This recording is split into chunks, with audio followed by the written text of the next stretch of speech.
Anda kalau saya tidak mengakui dia? Ngerti maksudnya? Itu namanya sadar. Apakah saya bisa disebut mengakui SBY kalau saya tidak mengakui ibunya SBY atau anaknya SBY? Apa saya bisa disebut mengakui SBY? Saya kalau mengakui SBY, saya harus mengakui semua unsur hidupnya SBY. Kalau saya mengakui Allah, asyhadu alla ilaha illallah, saya harus mengakui daun, itu ciptaan Allah. Maka saya harus berlaku baik sama daun. Saya harus mengakui cacing, saya harus mengakui ekologi, ekosistem, kosmologi, Pak Hidayat. Saya harus mengakui semuanya.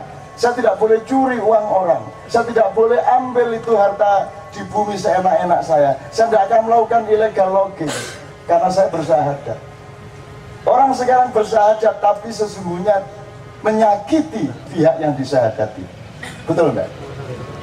Betapa banyak kita sekarang menyakiti pihak yang kita sahadati, yaitu Allah Subhanahu wa Ta'ala. Bayangin seorang bupati beli rumah atau apartemen di Mekah supaya kalau dia umroh itu tidak perlu ke hotel. Dia sudah punya apartemen dan uangnya ini uang korupsi. Terus kira-kira perasaan Tuhan bagaimana? Dia bertamu ke rumah Tuhan, berumroh, pakai duit korupsi dan dia nyewa rumah di situ mencuri. Dengan uang mencuri. Itu kira-kira kalau Anda jadi Tuhan, Anda apakan dia? Kalau saya bertamu ke rumah Pak Hidayat dengan uang curian sehingga saya bisa berangkat ke Pak Hidayat, sepanjang Pak Hidayat tidak tahu bahwa itu uang curian, saya berani bertamu ke dia. Tapi kalau tuan rumahku adalah Allah, bagaimana mungkin Allah tidak tahu itu uang curian yang aku lakukan? Bagaimana mungkin aku mampu berangkat ke Mekah kalau itu saya pakai dengan uang curian? Itu namanya tidak bersahadat. Jadi kita ini belajar sahadat dulu lah, kata Sabto Palon. Nah, kuncinya, kalau Anda masih menganggap bahwa Jawa sama Islam itu sesuatu yang bertentangan, maka Anda belum siap untuk membangun Indonesia kembali. Kalau Anda masih menganggap bahwa ilmu modern dan ilmu tradisional itu sesuatu yang bertentangan dan Anda tidak mampu mendamaikan di dalam akal pikiran Anda, maka Anda tidak siap untuk membangun Indonesia besok hari. Kalau Anda menganggap bahwa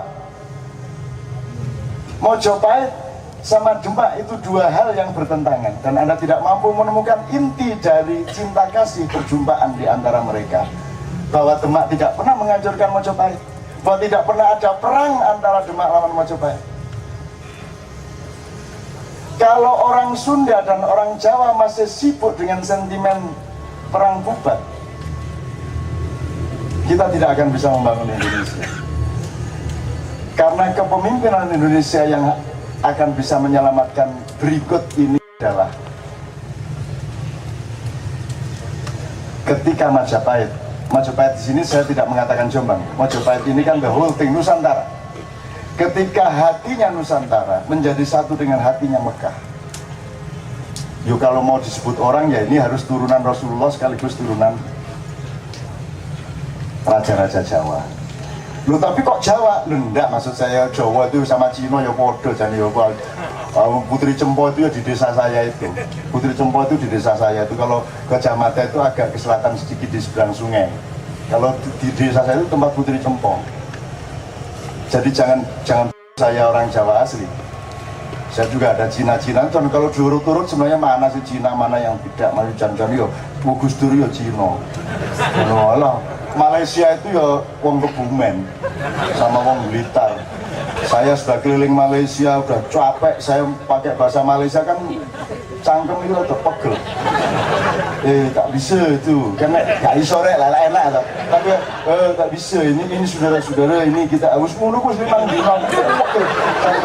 Nah MC saya yang orang Malaysia itu juga tiap hari begitu dan saya menyesuaikan diri. Akhirnya dia pentas kelima, terus dia duduk di panggung di belakang.